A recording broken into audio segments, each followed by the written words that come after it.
Sebelum kita masuk ke langkah-langkah pemadaman api menggunakan karung atau kain basah, kita harus tahu dulu apa yang menyebabkan kompor bisa terjadi kebakaran. Biasanya kompor terjadi kebakaran karena adanya kebocoran gas, atau bisa juga ketika kita sedang memasak lalu kita tinggalkan keluar, atau kita juga lupa mematikan kompor. Nah, tanda-tanda kompor gas akan meledak yaitu adanya bau menyengat, suara mendesis, nyala api tidak biru, dan gas cepat habis. Tindakan antisipasi bila gas bocor, kita bisa bawa tabung gas itu keluar rumah.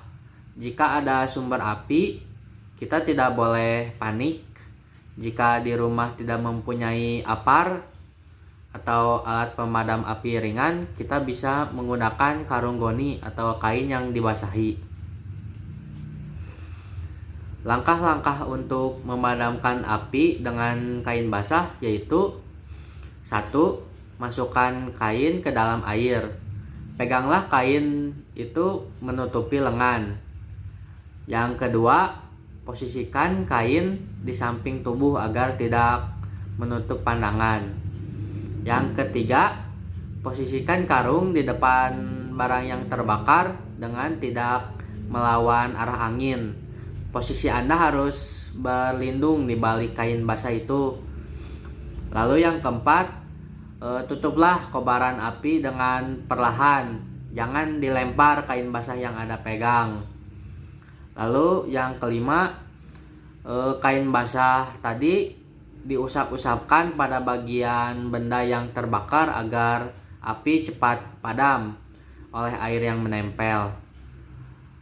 Yang keenam, setelah sekiranya padam, angkatlah kain dengan posisi tangan yang memegangi tertutup karung seperti cara yang pertama tadi yang sudah disampaikan.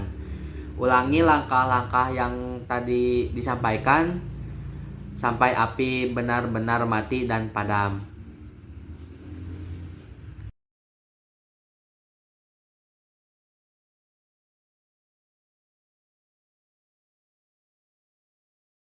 Memadamkan kebakaran pada kompor. Terjadi kebakaran seperti tadi, Anda tidak perlu panik. Segeralah ambil karung goni. Jika tidak tersedia, ambillah kain yang ada di sekitarmu. Contohnya seperti ini. Lalu langkah selanjutnya kita basahi kain ini dengan air. Lalu tutupkan kain ini ke kebakaran pada kompor tadi dengan arah menyamping seperti ini. Begitulah cara mengatasi kebakaran pada kompor. Sekian, terima kasih.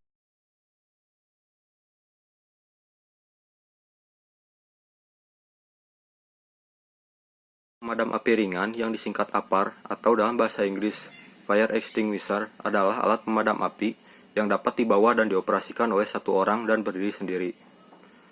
Ukuran dan berat dari APAR ini sendiri berbeda-beda. APAR jenis portable biasanya memiliki berat yang berkisar antara setengah sampai 16 kg. Penggunaan dari APAR ini sangat terbatas, di mana biasanya dilakukan pada tahap awal kebakaran saja, yaitu 5 menit setelah terjadinya kebakaran. Meskipun demikian, tahap awal ini sangat menentukan karena jika api tidak segera dipadamkan, maka dapat berpotensi untuk menyebar dan kebakaran menjadi semakin besar.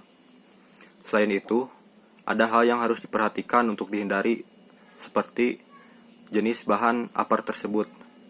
Seperti contohnya pada bahan monoamonium, di mana saat memadamkan api dapat menghasilkan reaksi gas amonia, di mana gas tersebut tidak berwarna tetapi memiliki bau yang sangat menyengat dan dapat mengakibatkan keluarnya air mata.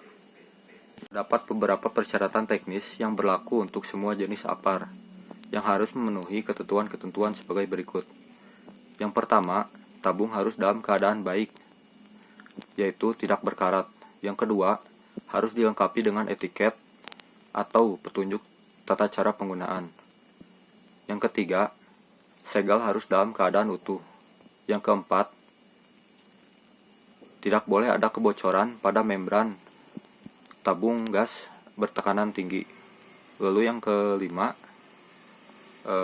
selang harus dalam keadaan baik dan tahan tekanan tinggi. Lalu yang keenam, tutup tabung harus dalam keadaan terpasang erat. Lalu yang ketujuh, apar harus belum melewati masa berlaku.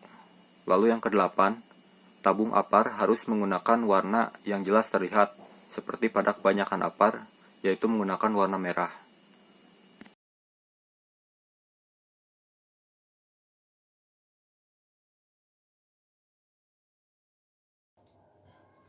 Baiklah, saya akan mendemonstrasikan cara menggunakan apar yang baik dan benar apabila ada furnitur di rumah Anda yang terbakar, apabila Anda memiliki apar di rumah.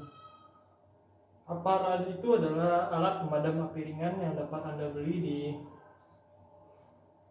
toko-toko yang menjual apar. Setiap rumah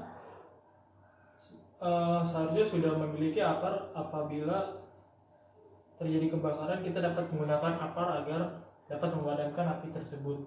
Baiklah, jadi apar ini banyak jenisnya. Yang saya pegang ini adalah apar jenis kecil untuk rumahan biasa. Nah, jadi itu apar itu ada beberapa komponen. Yang pertama tabung, yang kedua tutup, terus kemudian ini ada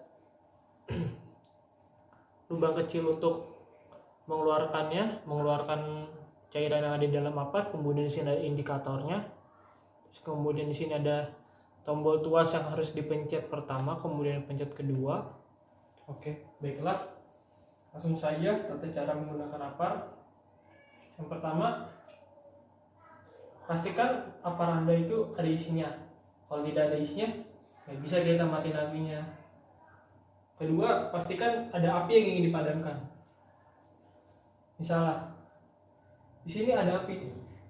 Wah, ada api. Terus kemudian kita jangan panik. Kita ambil apar yang ada di rumah Anda, kemudian arahkan apar Anda ke arah api yang ada.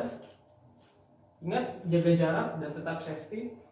Jangan terlalu jauh dan terlalu dekat. Apabila apar tersebut tidak menyampai jangkauan, kita akan dekati apar yang pertama. Tetap klik dulu press nomor 1 untuk melepas segel yang ada di apar. Setelah itu kemudian kita pencet nomor 2. Apar akan keluar. Pencet terus hingga api sudah padam. Apabila sudah padam, matikan apar kembali. Kemudian jangan lupa setelah padam, taruh aparnya, ditidurkan. Kenapa ditidurkan? Karena agar tetap menjaga apar tersebut tetap aman. Baik, begitulah tata cara menggunakan apar di rumah apabila ada furnitur rumah Anda yang terbakar. Terima kasih.